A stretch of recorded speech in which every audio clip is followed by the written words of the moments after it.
Good morning, everyone. We made it. Today marks talk 6 of our 5-week exploration of overcoming fear. And yes, you heard me correctly. Talk 6 of 5. And you know that this has been a challenging series when 5 talks turns into 6, but we have arrived and we slay. We absolutely slay. And in case anyone is as uneducated in modern slang as I can be from time to time, that's a colloquial term that means we're fabulous. It means we did so amazingly, so awesomely, so absolutely jaw-droppingly, astoundingly well that one might say we killed it. And it's absolutely perfect for today because we're about to slay our final dragon, the dragon of stubbornness. For anyone who hasn't been here these last few weeks, we've been examining our fear patterns through the lens of Dr. Jose Stevens in his incredibly powerful book, Transforming Your Dragons: How to Turn Fear Patterns into Personal Power. His approach made it easier to identify our fear patterns by describing them in the forms of 7 specific dragons. Dragons which he says started in childhood and which we have fed throughout our lives. And so far we've been able to see that every one of these dragons, as I mentioned in the meditation, every one of them starts with a feeling somewhere in our early development when our needs were consistently unmet, when we felt like we were unloved or unlovable, when we felt like we weren't and perhaps never could be enough. And I know that I have repeated myself over and over again on this point, but you are, and you always have been, so much more than enough. And you couldn't be less than that even if you tried your very best. In fact, you're not just far, far more than enough. You are, in fact, precious beyond measure. You are the only you that has ever been or will ever be. And you're the only one who can bring the beauty you were made to express into the world. The only one who can ever express those unique gifts you were meant to. And that truth is just as real for those of you in the room as it is for everyone listening or watching online. You are amazing just as you are. Breathtaking and beautiful and filled with divine potential. And if you don't believe me yet when I talk about your greatness, know that I know the truth of that for you. And I am here to talk through it with you, to help you see what I see in you so that you can shine your beautiful light into the world more brightly than ever before. Just stop me after the service and we'll find a time to get together, or you can call the church office and make an appointment to hang out. No, I'm not a counselor or a therapist, and I'd never pretend to be, but I do know who and whose you are. And I am happy to help you discover that incredibleness that's always been inside, waiting for you to see it. Okay? Now back to the book. Not only does it cover 7 fear dragons, and to recap, those 7 fear dragons are arrogance, self-deprecation, impatience, martyrdom, greed, self-destruction, and stubbornness. But not only are they those 7 dragons, he also offers 7 affirmations for each, 7 weapons to battle it, and 7 exercises to transform it. We have covered the first 6 dragons 2 by 2, and we've been able to see that each pair stemmed from the same specific beliefs which we've come to hold about ourselves because of times in our formative years which led us to a perception of not enoughness.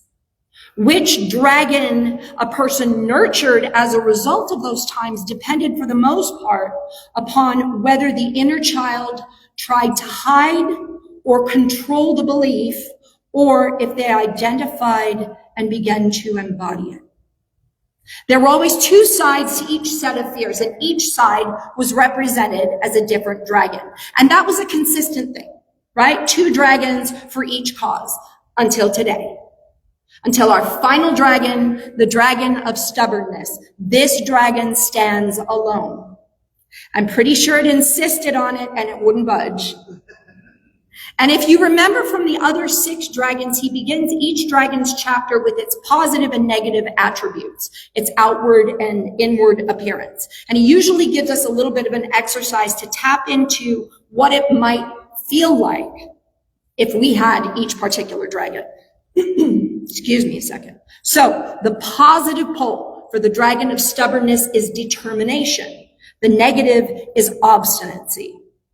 Externally, someone battling the stubbornness dragon may lead others to judge them as being unyielding, contrary, unbending, set in one's ways, pig-headed, hard-shelled, headstrong, uncooperative, unpersuadable, or immovable. Internally, people battling this dragon may feel like they're being inflexible, tenacious, relentless, willful, fixated, stuck. Or they may believe that they're hardcore about the areas of life or belief patterns that they cling to.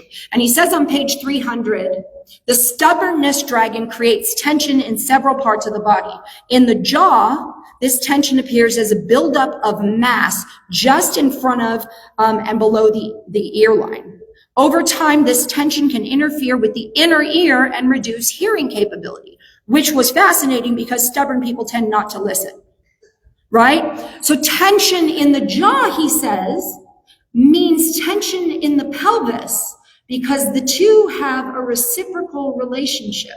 Did anybody else know about the jaw and the pelvis, that they're linked? Yeah, because they seem like really far apart to me. You know, I never would have thought that something I do up here would affect me here. Besides when I eat too many of the cookies and things that are around, because that's pretty obvious. When I do something up here, it settles here.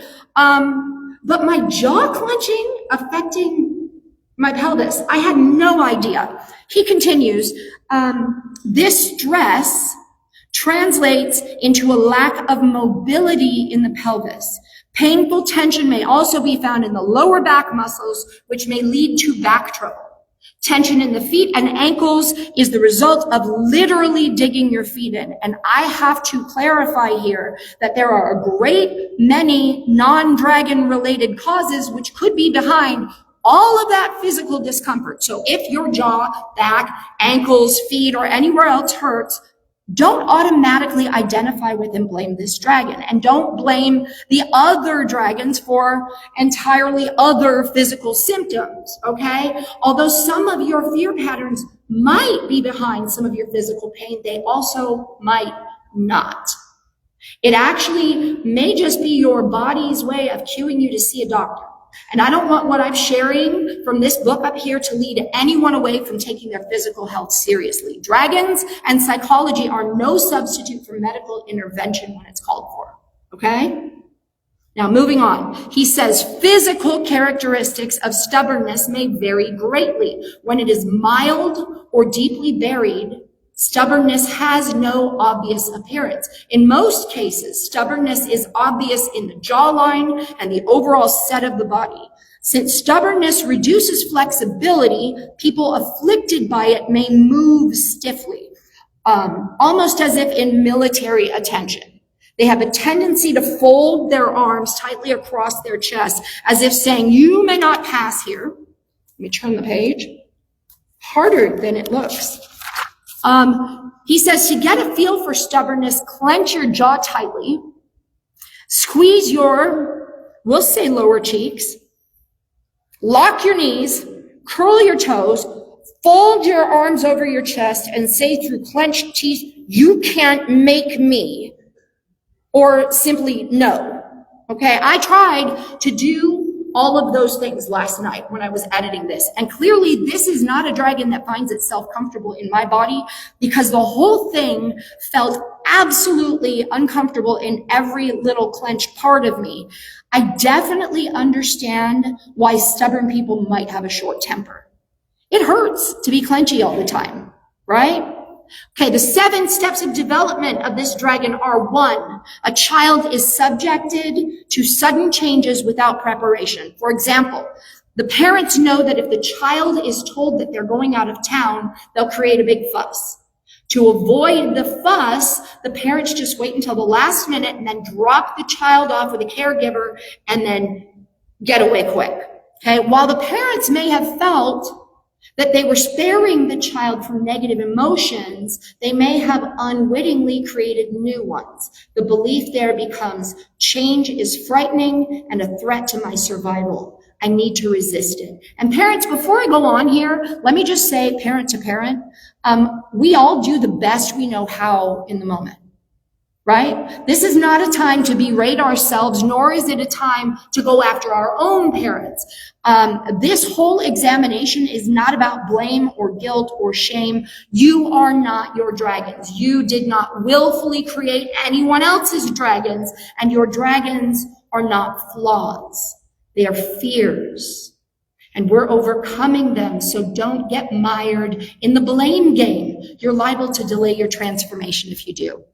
No blame, no judgment. I love you, so you need to love you too. It's that simple.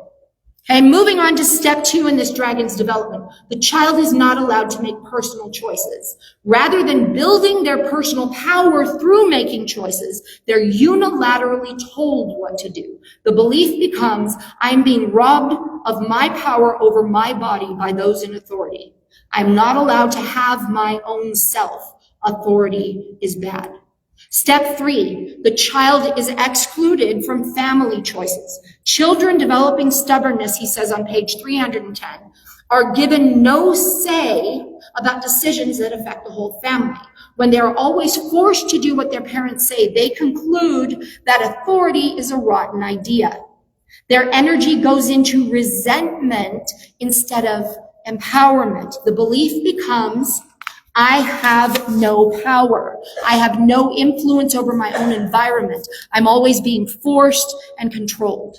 Okay, step 4, the child grows. A little bit bigger now. These children come either from a perspective of lack of preparation for sudden changes, which is a fear response, or from having no say in their lives, which is an anger response. The net result is the same: rebellion and resistance. The belief becomes, resist authority at all costs. Step 5, the child learns to resist all forms of external control. In order to resist such formidable figures as parents and authorities, these children create jaws, backs, and legs of steel. Their muscles say, you'll never break me, you'll never make me. The chief belief becomes, I can't back down no matter what happens. I can never give in or I'll die. And as I was writing that last bit, I couldn't help but remember trying to get our middle son, Connor, into a car seat when he was little. That kid was strong, and he would go bored stiff and scream. And I am not too proud to admit that he often won those battles, and we would just stay wherever we were until he was good and ready to go. Okay? Step 6, the older child loses the ability to distinguish between force and suggestion. They've become highly sensitized to anything that smacks of the possibility that they might lose their choice. They learn to say no to all suggestions, just in case. Their belief becomes, anything that even remotely looks like I'm being told what to do is bad. I must instantly rebel and say no. And step 7, the older child internalizes the struggle and resists themselves. Stephen says on page 313, this step is the coup de grace of the stubbornness dragon, because what started as a defense mechanism becomes the cause of great suffering within people. People with the stubbornness dragon can suffer from their stubbornness even though no one else is making them do anything. The belief becomes, now that I've made my decision, I'll have to stick with it, whether I like it or not, right or wrong.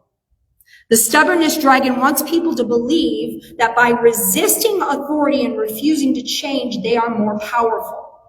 The seduction of stubbornness is that they are fooled into believing they are more powerful than everybody else because they stonewall and stop the action.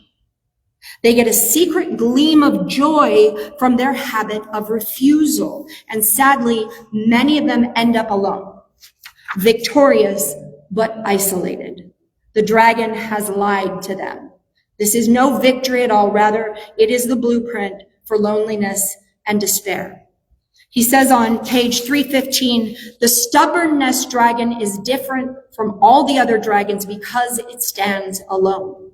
However, although this dragon is inflexible, people under its influence can slide easily from it into the claws of any of the other 6 dragons. This makes it especially dangerous. For example, when people are locked into stubborn decisions or attitudes, they can easily become arrogant about their position. I'm right, they're stupid and wrong. Okay? They can also slip into self-deprecation and refuse to budge from their positions. I am worthless and no one is going to tell me otherwise. Ouch. They can slide into impatience with everyone who tries to change their minds. Get out of my way. No one's going to stop me. Right? And he continues to give us examples of ways stubbornness slides into the other 3 dragons. And he says, when 2 dragons work together in concert, people are in for some big trouble. But, he notes, the dragons can be overcome with awareness and effort. That's important. The 7 weapons to slay this dragon are: 1, learn to be flexible. There is a bumper sticker that says, minds are like parachutes. They only work when they're open. Learn to be flexible in thinking and doing and being. In other words, stretch your mind to consider other options, allow yourself to move into other experiences, to explore alternatives and make new choices, and start stretching your body in new ways, not just your thoughts. Get moving. Okay, weapon 2, he says, learn to say yes. Saying yes to suggestions and taking advice from knowledgeable sources are a wonderful way to grow. Avail yourself of this new flexible pathway to your personal success. Weapon 3, express yourself openly. If you've been feeding the stubbornness dragon for a long time, you may use no as a way to avoid looking at what you're actually feeling. By refusing right out of the starting gate, you avoid looking at the reason you feel the urge to say no. To use this weapon, examine your feelings before you say no. Then express the truth behind the no. I don't want to do that right now because I'm busy doing something else I would rather do first.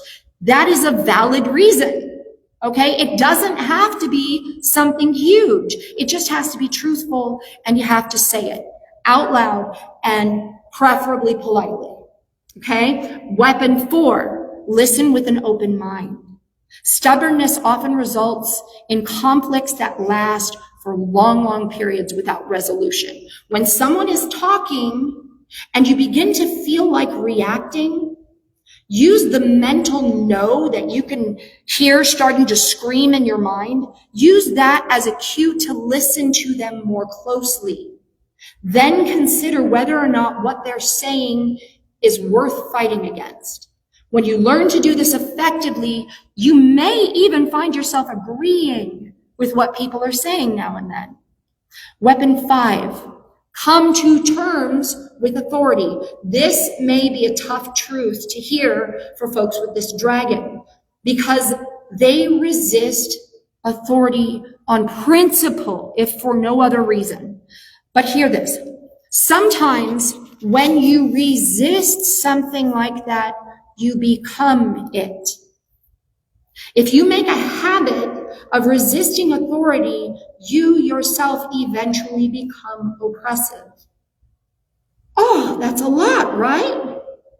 So listen closely to your inner self, examine your actual real feelings instead of avoiding right out of the starting gate, and find your inner balance. The you versus them mentality has to go. Okay, weapon 6, embrace change. Change is the only thing guaranteed to happen in life, and no amount of stubbornness can stop it. Lean into change and explore what's shifting in the moment. Because when you stay present, change can become part of the beauty of the journey instead of something jarring. And weapon 7, admit your mistakes and accept failure. Get real with who you are, what you do, and the fact that, like it or not, we all mess up from time to time. We all fail to accomplish what we planned now and then. We all miss the mark from time to time. Even you, sir. He's going, I do no such thing. You do. When you refuse to own your humanness in these areas, you distance yourself from others. Whether it's because you cling to not allowing yourself to having people around because they might see your vulnerability, or because you refuse to admit that you maybe could have perhaps messed up a little. Okay? Admission of error allows you to begin to learn compassion for yourself while also showing you new opportunities for growth.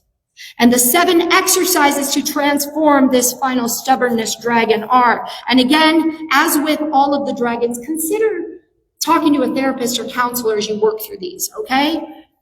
There's never a substitute for that. And some of these exercises can bring up a lot of feelings. So exercise 1, this is a writing exercise. He says, identify your nightmare scenario. Identify a situation involving a perceived change that is out of your control, one that you have resistance to. Write a list of all the worst case scenarios that come to mind. As you write them down, he says, a pattern will emerge that reveals the fear you harbor over this change. Exercise 2, identify rigidity in your body. Learn again to stretch, to bend, and to relax. This is all about your body. Yoga and stretching exercises are encouraged with the belief that as the body becomes more flexible and relaxed, so too will the mind. Exercise 3, and this is tough for all of us, learn to listen. And when you find your heels digging in with resistance, still your mind, be real with people, and ask them to repeat whatever you missed. Listen until what the people are saying is louder than the dragon in your mind screaming no, right? Exercise 4, follow the leader. Okay? For half a day, follow a trusted partner's instructions without resistance. The partner should make suggestions to you that break the ordinary routine you follow. The idea is to closely observe your feelings and your inner responses as you go about saying yes to the suggested activities. Exercise 5, again, admit error. It's another writing exercise. And he says, make a list of all the big mistakes you remember making in your life. There ain't enough paper, right? I'm speaking for me, but I'm thinking we all might need to invest in paper. I think maybe look at the mistakes you've made in the last year, okay? Just to keep things lighter and use less paper. Trees love us for that. Especially recall when you didn't follow someone else's advice or guidance to your detriment.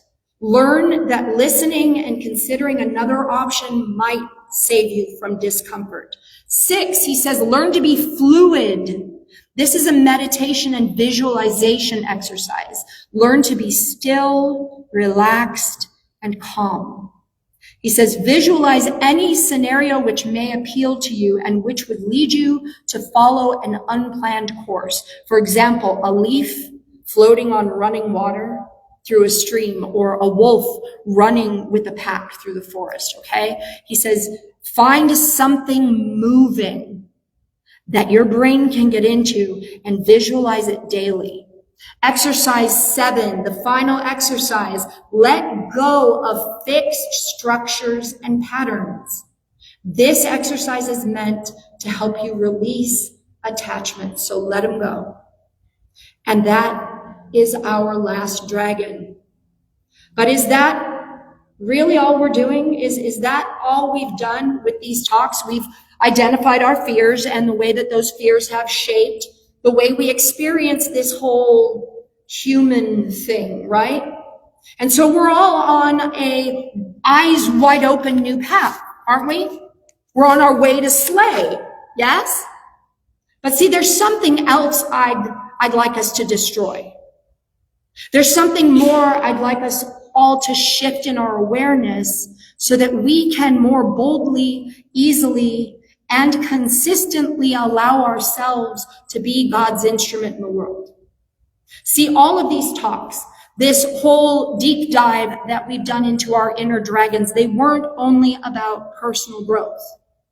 They weren't only about becoming aware of and overcoming our old, limiting, fear-based attitudes and beliefs. No, I had something else completely up my sleeve. And let's back way, way, way up. Do you remember several months ago when we did all of that work on being present in every moment? Being in the now? And then do you remember the other talks where we did more work on releasing judgment? Well, from my observation during conversations with folks over the last several weeks, it seems like holiday and societal stress and politics and news and all of that other worldly noise maybe could have given us an excuse to stay in judgment, huh? In a whole lot of judgment, and we might not even realize we're doing it. And that judgment might trigger our fears and cause us to behave in ways which are unkind, rude, downright mean, or even dangerous, okay? When someone is behaving in a less than kind way or appears to demonstrate beliefs that we don't agree with, whether or not that perceived demonstration is in fact true, it is easy to fight back, to match the energy that we think they're giving, whether it's loud and rude or sassy and snarky or passively aggressive. It seems to be a go-to response in Western society. And that go-to response, it seems, inspires others to respond in much the same way, which inspires others to respond, which inspires others to respond. And through this, chaos not only erupts, but it spreads and it thrives and it hurts and it even destroys countless numbers of our sisters and brothers in this unity of humankind. But we know something now that perhaps we weren't aware of before. We know that those behaviors are all, every single one of them, they're all driven by fear. No matter how loud and scary, no matter how rude and cutting, no matter how abrasive or off-putting or icky someone may seem, they're coming from a place of fear. And the God's honest truth is, love is the only antidote to fear. Plain and simple. Most of you know that I have begun kind of co-facilitating our Tuesday night, of course, in Miracles meetings for the last month or so. And one of the tenets of A Course in Miracles is that all there is in all of humanity, regardless of where or when or what's happening, all there is love or a call for love. And what is that bad behavior we're so quick to judge in others and tempted to match the energy of? What is that bad behavior but a call for love? I believe that meeting fear in all of the many ways it's expressed and made manifest in people's lives, meeting it with love is the path to world peace. When someone is crying out for someone to understand, to listen, to help, listen, seek to understand. Then when you have the power to do so, help, or help them find a pathway to help. I'm not asking you to step in the path of danger or stay in unhealthy situations. I'm asking you to abandon judgment and be the peace. You can step away from situations which may be unsafe or unhealthy without becoming a part of the chaos. Be the peace. I've told this story before, and I've yet to find a more powerful example. So I'm going to tell an abbreviated version here again. Remember the story about the king who held a contest. He promised a great prize to the artist who could most perfectly depict peace. Artists from all over his kingdom created hundreds of masterful works, but in the end, the king chose two. The first was a serene lake, which perfectly reflected the beauty of the nature surrounding it and the sky above like a mirror, so that you couldn't tell which was the lake and which was the land. Like this photo that my husband Mike took of Mirror Lake in Yosemite on our last trip. The second painting he chose depicted a raging, violent storm with a dark sky, full of lightning and sheets of rain rushing down a craggy mountainside in a torrid waterfall. That doesn't sound very peaceful, does it? Not so much. And yet the king chose that painting. He saw what many didn't. And it was that if you looked very, very closely, behind the waterfall was a little ledge. And on that little ledge was a shrub. And nestled in that shrub was a tiny nest upon which sat a mother bird. Amid all of that noise and danger and fear, there sat a mother bird in perfect peace, being the love for her young. Now, are we all set with those things? Okay, I'm going to ask a couple of volunteers to help me pass out a gift for you that Celeste assembled. No, they're over here. So y'all are going. They're there. Okay. So would you please pass those out to everybody? They are not necessarily a Christmas gift, but they fall right in line with it. They're a gift from me to you. I'd like you to use or keep this gift somewhere that you'll regularly encounter it. Let it remind you that you are not your dragons, and so you don't need to listen to them. And I challenge you from now on, not just right now, from now on, when you're with family or friends, or you're out and about, or even when you're listening or reading or watching the news, and you find that people are behaving in ways which, let's face it, they would not be proud of if they could see themselves. Remember that all of that noise making is fear. And meet that fear not with more fear and noise, but with love, with compassion, and be the change for yourself and for the world. Slay the chaos by being the love. Thank you.